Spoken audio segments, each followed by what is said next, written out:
Hi friends, சமைக்க தெரியாதவங்க கூட இதை ஈஸியாக சமைக்கலாங்க.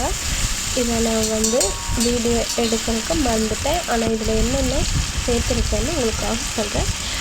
ஃபஸ்ட்டு குக்கரில் ஆயில் ஊற்றிக்கோங்க. அதுக்கப்புறம் பிரிஞ்சி இலை, அப்புறம் சோம்பு, அப்புறமா சோயா போட்டுக்கோங்க. சோயா போட்டுன்னு கேப்சிகம் என்கிட்ட இருந்துச்சு, நான் அதையும் போட்டிருக்கேன். வெங்காயம் இதெல்லாம் போட்டுக்கோங்க. கொஞ்சம் உப்பு, இதை நல்லா வதங்கணும். ஓகேவா? நல்லா வதங்க விடுங்க.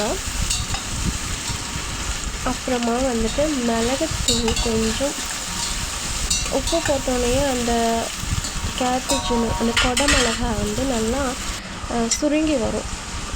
அப்புறம் நம்ம அரிசி, இந்த அரிசியில் கொஞ்சம் பலாப்பழம் இருக்கு இல்லையா, பலாப்பழோட கொட்டை, அதை நம்ம மிக்ஸ் பண்ணியிருக்கேன்.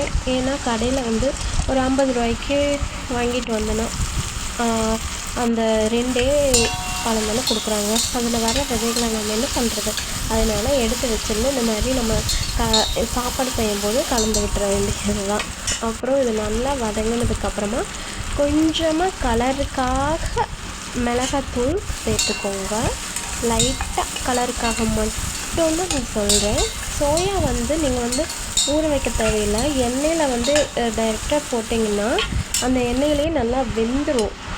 நீங்கள் ஊற வச்சுட்டிங்கன்னா கூட பரவாயில்ல, நான் சொல்கிறேன் டைம்லன்னா இப்படி பண்ணுங்கள். அந்த எண்ணெயில் நல்லா வதங்க விட்டிங்கன்னா வெந்துடும்.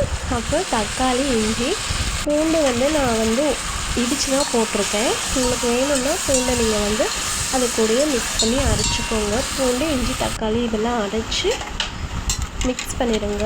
அப்புறம் தேவையான அளவு தண்ணி, கொஞ்சமாக மிக்ஸி ஜார் கழுவி அதில் கொஞ்சமாக மட்டும் தண்ணி விடுங்க. ஏன்னா அடிப்பிடிச்சிடும் இல்லையா, அதனால் அந்த அடிப்பிடிக்காமல் இருக்கிறதுக்கு கொஞ்சமாக தண்ணி விட்டு நல்லா கிளறி விட்டுருங்க. இந்த மாதிரி நல்லா கிளறி விட்டுட்டு அதுக்கப்புறமா நல்லா இந்த மாதிரி கொதிக்கிற ஸ்டேஜில் நீங்கள் பிரியாணி பொடி வச்சுருந்தீங்கன்னா போடுங்க. நான் சாம்பார் தூள், இந்த மாதிரி ரசத்தூள் இதை மட்டும்தான் ஸ்பூனில் எடுத்து போடுவேன். மற்றபடி பிரியாணி செய்யும்போது பிரியாணி பொடி போட்டுருந்தால் எனக்கு ஒரு அளவு தெரியும். நம்ம அரிசிக்கு இந்த பிரியாணி பொடி இவ்வளோ போட்டால் கரெக்டாக இருக்கும் அப்படின்னு எனக்கு ஒரு மெஷர்மெண்ட் எனக்கு தெரிஞ்சுக்கும். அதனால் நான் அப்படியே போட்டுட்டேன். நீங்களும் உங்களுக்கு தெரிஞ்சுன்னா போடுங்க, இல்லைன்னா ஒரு கொத்தமல்லிப்பா ஒரு 3 ஸ்பூன் 4 இந்த மாதிரி போடுங்க.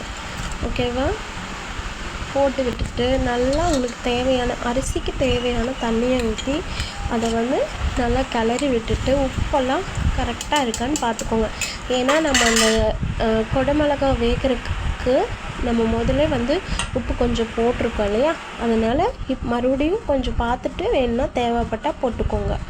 அப்புறமா நீங்கள் உங்கள் அரிசியை போட்டுட்டு குக்கரை மூடி வச்சு ஒரு 3 நிமிஷம் விட்டிங்கன்னா சூப்பரான ஒரு கேப்சிகம் பிரியாணி ரெடி. இது பிரியாணின்னு தான் சொல்லணும், ஆனால் டேஸ்ட்டாக பிரியாணி மாதிரியே தான் இருந்துச்சு. அந்த பலாப்பழ கொட்டையில் விதைகள் வெந்திருக்கிறது ரொம்ப டேஸ்ட்டாக இருந்தது. ட்ரை பண்ணி